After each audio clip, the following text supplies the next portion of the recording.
السلام علیکم ورحمۃ اللہ وبرکاتہ۔ سب سے پہلے مولانا انور غازی صاحب، ہم آپ کو اپنے اسٹوڈیو میں ویلکم کرتے ہیں۔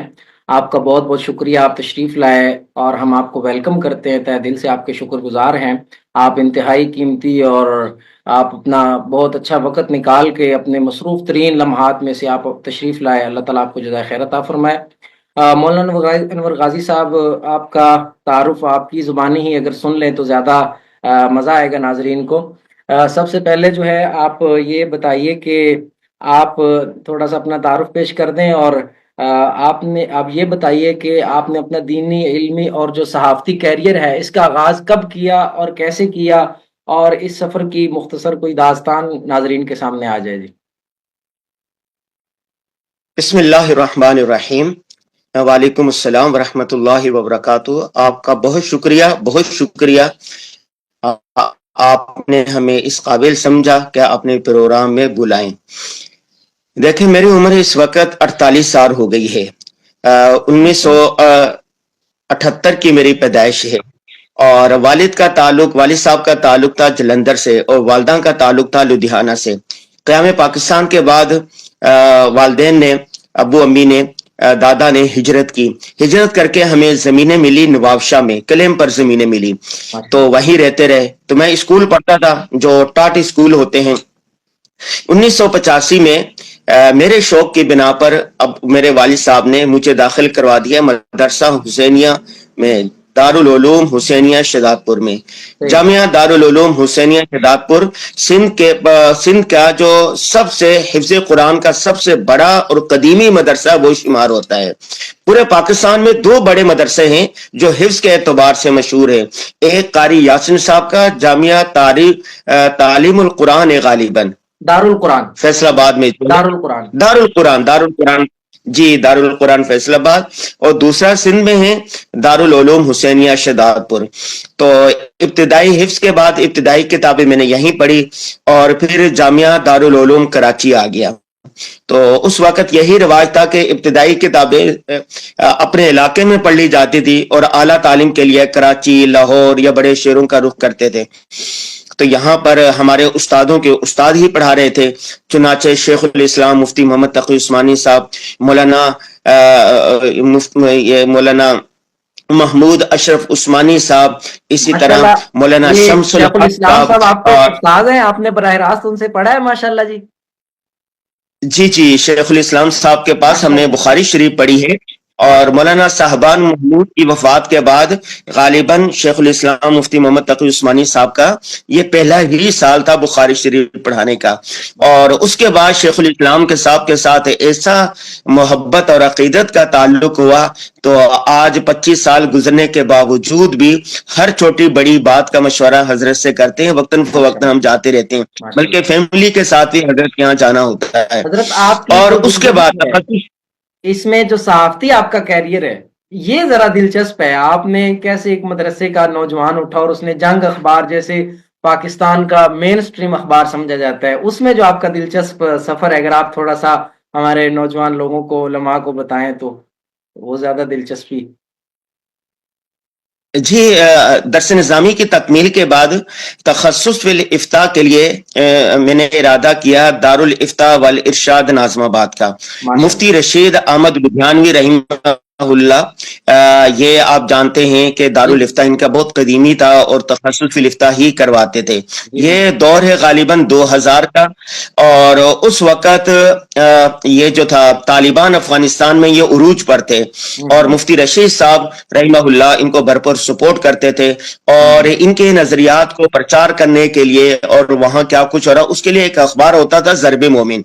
تو ضرب جب داخلہ ہو گیا تو ضرب مومن ہمیں باقاعدگی سے ملا کرتا تھا، اور تو میں نے زندگی میں جو پہلا اخبار پڑھا وہ ضرب مومن اخبار ہی تھا۔ تخصص کے طلبہ کو جمعرات کو صبح صبح ملا کرتا تھا، تو میں نے اخبار پڑھنا شروع کیا، اور اس وقت اخبار کے ایڈیٹر مفتی ابو لبابہ شاہ منصور صاحب ہوتے تھے۔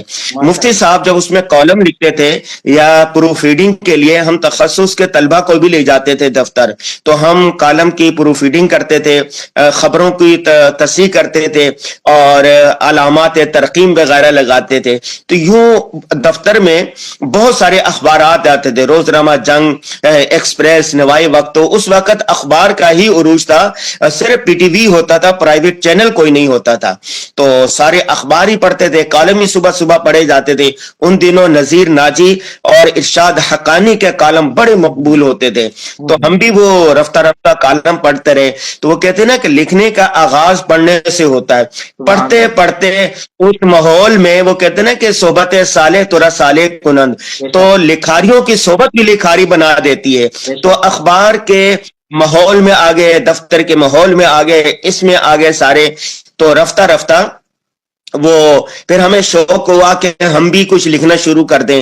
تو 2001 میں 9/11 کے بعد جب امریکہ نے طالبان پر، افغانستان پر حملہ کیا، تو اس وقت میں نے ایک کالم لکھا تھا، طاغوتی قوتوں کی پسپائی ضروری ہے.